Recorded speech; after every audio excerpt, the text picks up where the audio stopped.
Halo guys, kembali lagi bersama saya Azu di channel Azunen Review. Nah, kali ini mari kita lanjutkan alur cerita Apocalypse Death Knight. Dan part ke-14, mari kita mulai. Di suatu bar, beberapa orang di sana sedang membicarakan tentang Dark Mage yang akhir-akhir ini aktif di wilayah Kekaisaran. Dari rumor yang mereka ketahui, terdapat Dark Mage yang hanya memburu Dark Mage lainnya. Sepengetahuan mereka, Dark Mage tersebut kehilangan keluarganya karena Dark Mage. Oleh karenanya, ia memutuskan untuk menjadi Dark Mage.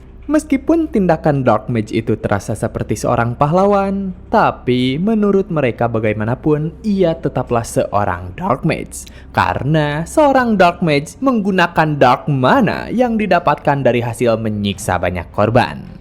Ketika salah seorang di antara mereka menyebut Woodchopping Victor sebagai nama dari Dark Mage tersebut, Victor tiba di depan pintu bar dan langsung memperkenalkan dirinya kepada pelayan bar. Kemudian ia melanjutkan dengan berkata jika dirinya datang ke tempat itu untuk mengambil barang yang terdaftar atas namanya. Orang-orang di bar yang mendengar Victor menyebutkan namanya seketika terdiam sejenak. Tapi tak lama setelahnya, mereka semua berteriak ketakutan dan kabur dari bar tersebut. Melihat ruangan bar yang kosong seketika, Victor merasa cukup kebingungan tentang respon mereka semua setelah mendengar namanya. Padahal ia datang ke sana hanya untuk mengambil kiriman surat dari seseorang yang telah menghilang selama 3 bulan. Tak ingin banyak berpikir, Victor segera merapikan barang-barang yang tuan muda titipkan di sana untuk ia bawa. Tapi tiba-tiba, seseorang berjubah muncul dan menghampirinya dan bertanya, apakah ia merupakan Woodchopping Victor? Mendengar sebutan itu, dengan tampang polosnya Victor berkata jika dirinya cukup mahir memotong kayu. Merasa jika Victor mengakui nama panggilan tersebut, orang berjubah itu segera mengeluarkan aura gelap dari seluruh tubuhnya dan berkata jika dirinya akan membalaskan dendam kayu bakar yang telah dipotong. Saat orang berjubah itu akan menyerang, seseorang muncul dan menebaskan pedangnya ke arah orang berjubah itu hingga terbelah menjadi 2. Yang mana nyatanya orang itu merupakan Demian. Bersamaan dengan tebasannya, Demian menyampaikan sindirannya dengan berkata jika sepertinya Victor menjadi orang penting sekarang. Melihat semua itu, Victor menjadi sangat terkejut dan hanya bisa menyapa tuan mudanya dengan tergagap. Singkat cerita, Victor dan Demian pergi meninggalkan bar tersebut.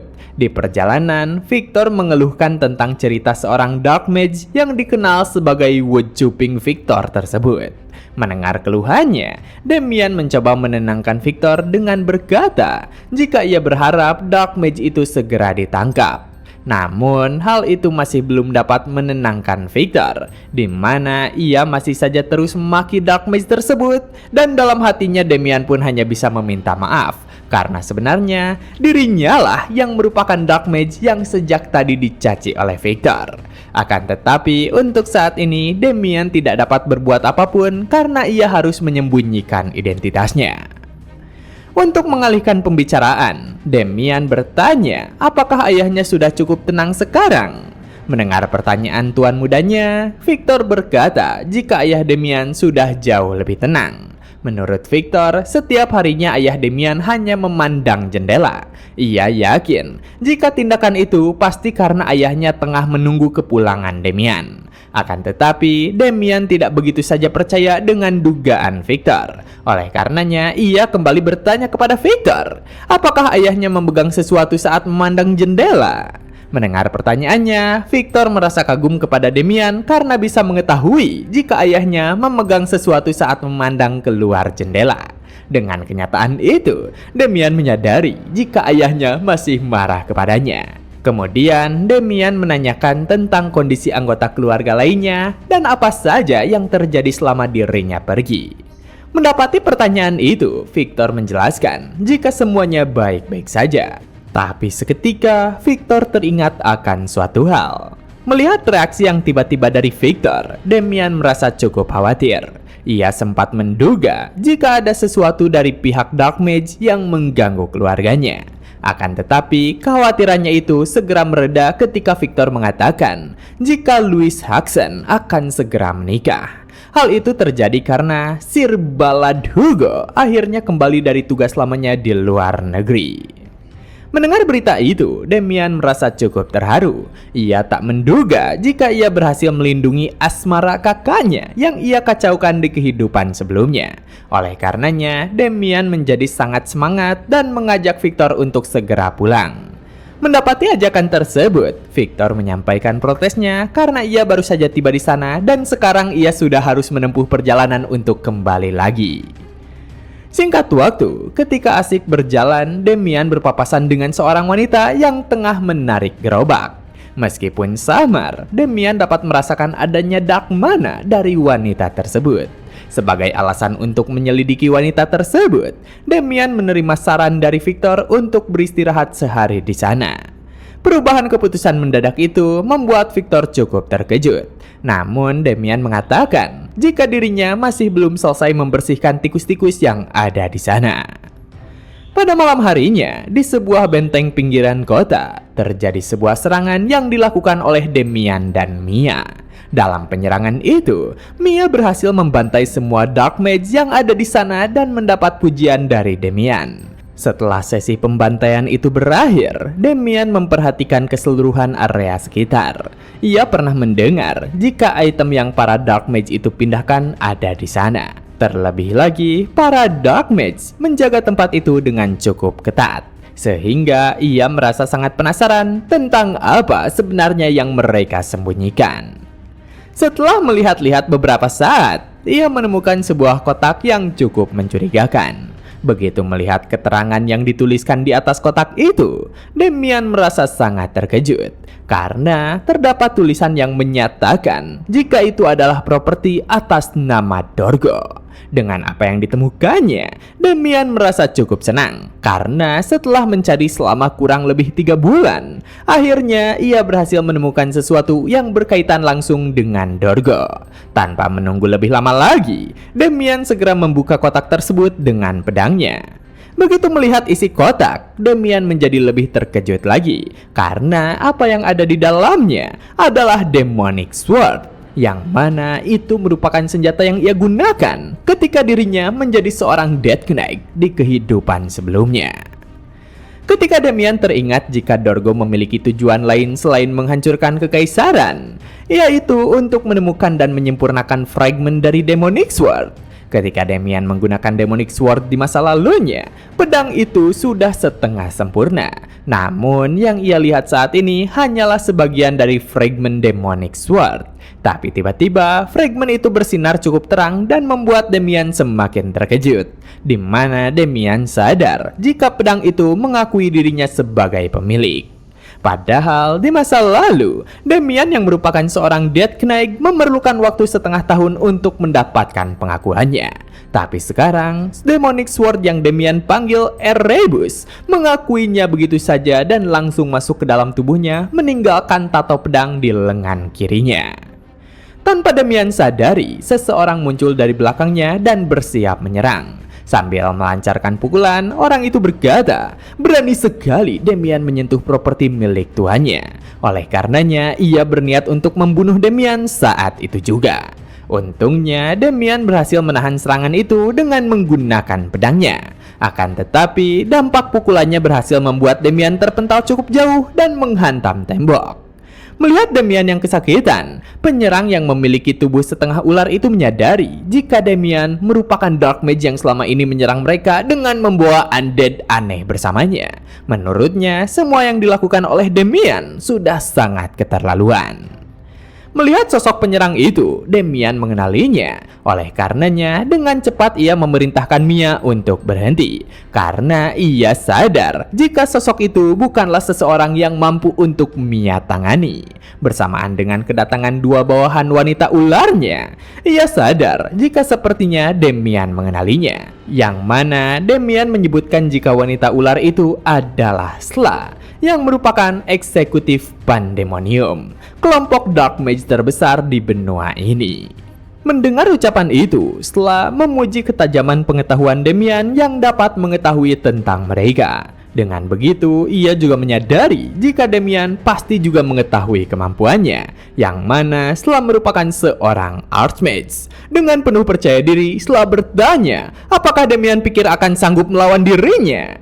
Dalam hatinya, Damian menyadari jika kekuatan Sla yang merupakan Archmage sebanding dengan Master Class Knight.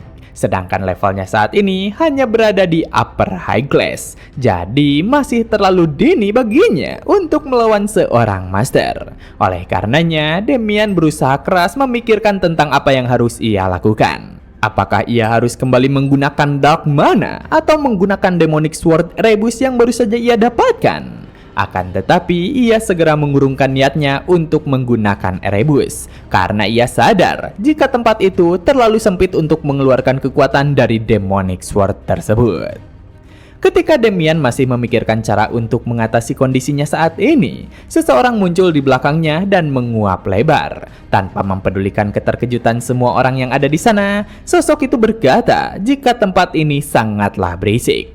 Kemudian ia berkata dengan bingung tentang kapan dirinya tertidur dan di mana dirinya kali ini.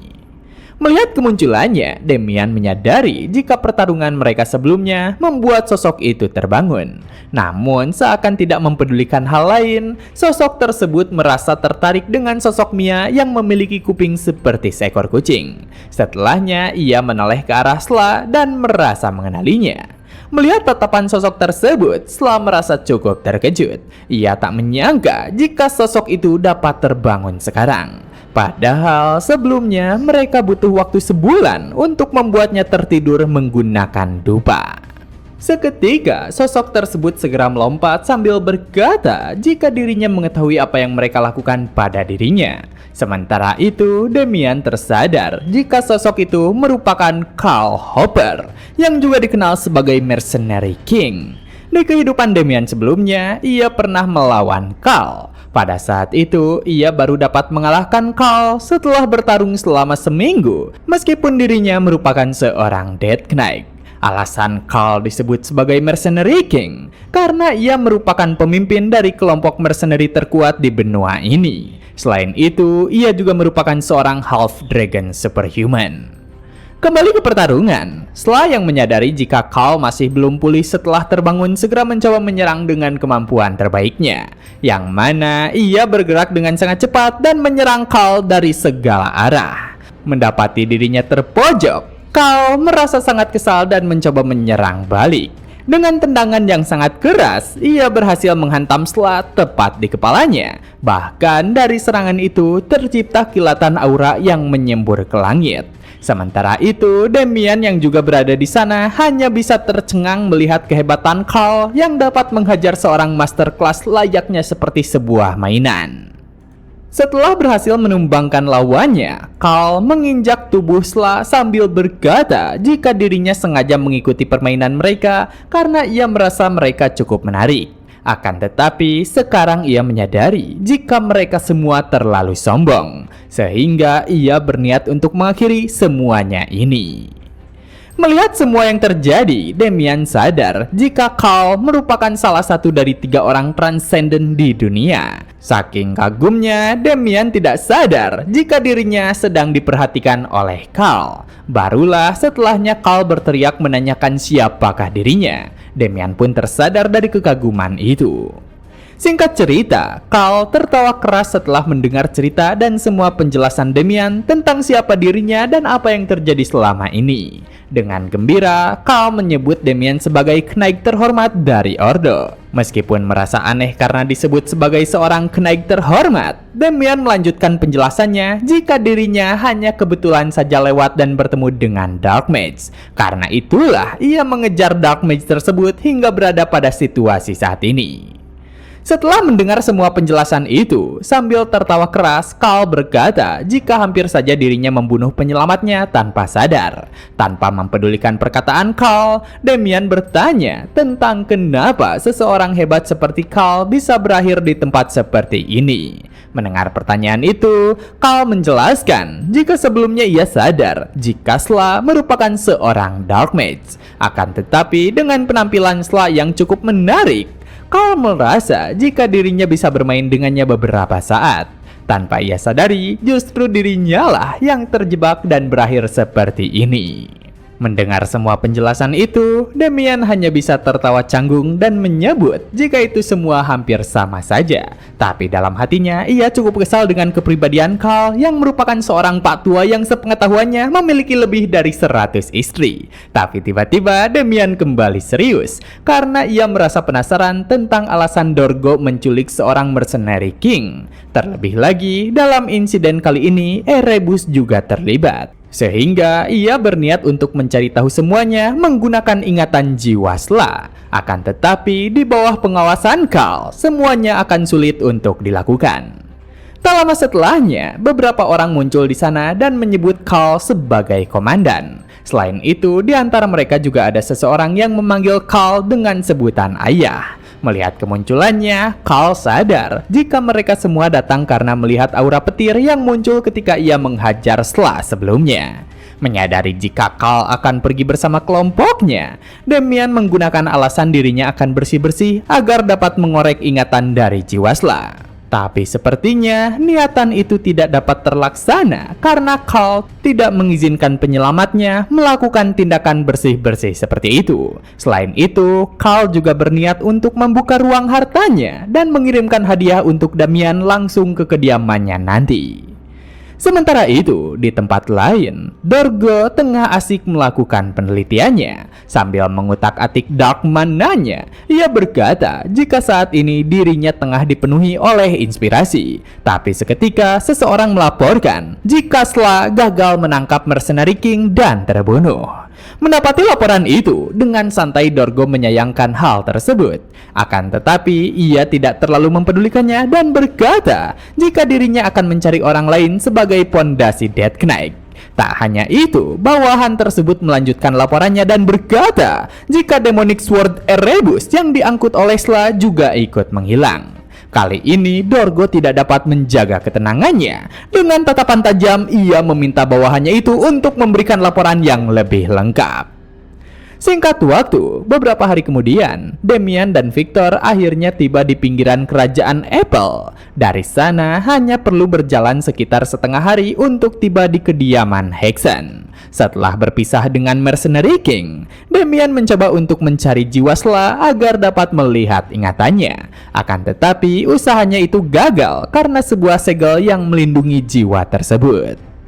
Di perjalanan, Victor berkata jika sepertinya malam ini akan ada pesta besar di keluarga Hexen. Karena setelah beberapa saat akhirnya seluruh anggota keluarga kembali berkumpul. Meskipun mendengar hal itu, Damian tidak merasa senang sama sekali. Karena ia tahu jika ayahnya tidak akan bersikap lunak ketika ia tiba di rumah nanti. Melihat ekspresi rumit Damian, Victor berkata jika kepala keluarga Hexen memang marah karena Damian pergi untuk misi Ordo. Akan tetapi, kemarahannya itu disebabkan karena ia khawatir akan keselamatan Damian. Selain itu, saat ini mereka kembali dengan membawa banyak hadiah. Namun, Damian merasa jika itu semua belumlah cukup untuk menenangkan ayahnya.